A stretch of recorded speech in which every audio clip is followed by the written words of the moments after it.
네, 이번 시간에는 정보사회의 모습에 대해서 살펴보도록 하겠습니다. 우리가 이제 과학기술의 발달함에 따라서, 그리고 특히 인터넷이 발달함에 따라서 우리가 다양한 정보를 손쉽게 얻을 수 있게 되었는데요.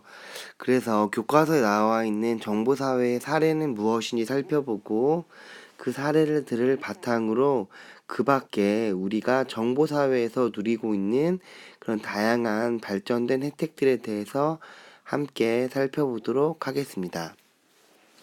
그러면 정보사회의 모습 중에서 교과서에 나와 있는 내용 중에서 맨 처음은 바로 여행과 관련된 것입니다. 선생님도 이제 방학이 되면 여러분들에게 좀 더 다양한 내용을 가르쳐 주기 위해서 해외를 나간다든지 혹은 국내 다양한 곳을 여행을 하는데요. 네. 근데 예전 같았으면은 선생님이 그냥 무턱대고 지도 한 장 가지고 간다든지 혹은 도서관에 들어가서 내가 가고 싶은 지역의 정보들을 찾는다든지 그런 조금 노력과 수고로움이 많이 필요했는데, 지금은 보면 단순히 이렇게 이 포털 사이트에 내가 가고 싶은 곳을 치고 그러면 이렇게 다양한 정보들을 얻을 수가 있고, 그뿐만이 아니라 선생님이 차를 가지고 가지 않고 기차를 탄다든지 버스를 탄다든지 혹은 비행기를 탄다든지 한다고 했을 때 이런 식으로 직접 선생님 방에서 혹은 교실에서 이렇게 예매가 가능합니다. 그러므로 이 정보사회는 여행을 상당히 편리하게 해주고 있습니다. 여행을 편리하게. 선생님이 대학원 갈 때 눈이 많이 올 때 기차를 타고 가죠? 그때 기차표도 우리 선생님 여러분들이 있는 데서 교실에서 바로 예매를 해서 가곤 하죠. 그럼 다음은 뭐가 있을까요? 네, 두 번째로는 누리 소통망 서비스를 활용한 태풍 피해 복구하기.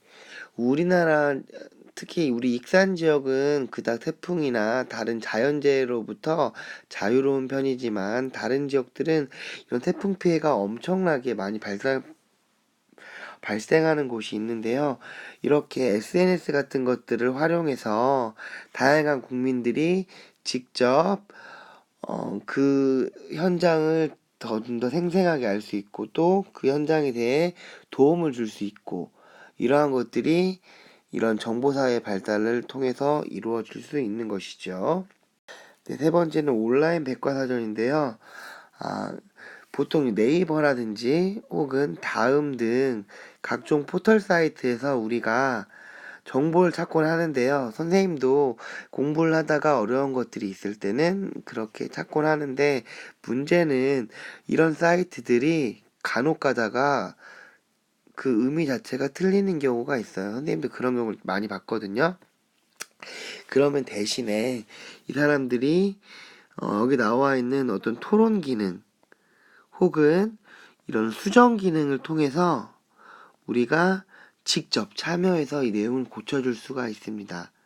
네, 고쳐줄 수가 있습니다.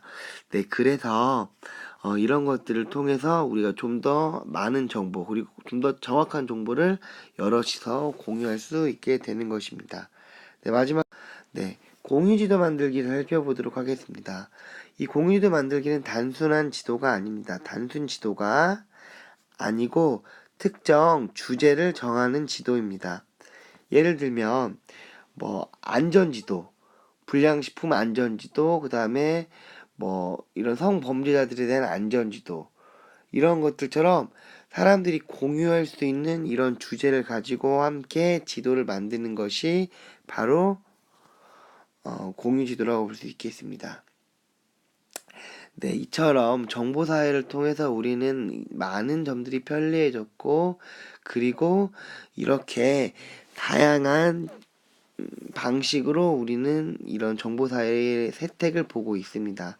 그럼 이 밖에도 우리가 정보사회에서 누리고 있는 혜택들이 어떤 것들이 있는지, 그 다양한 사례에 대해서 수업 시간에 여러분들과 함께 이야기해 보도록 하겠습니다.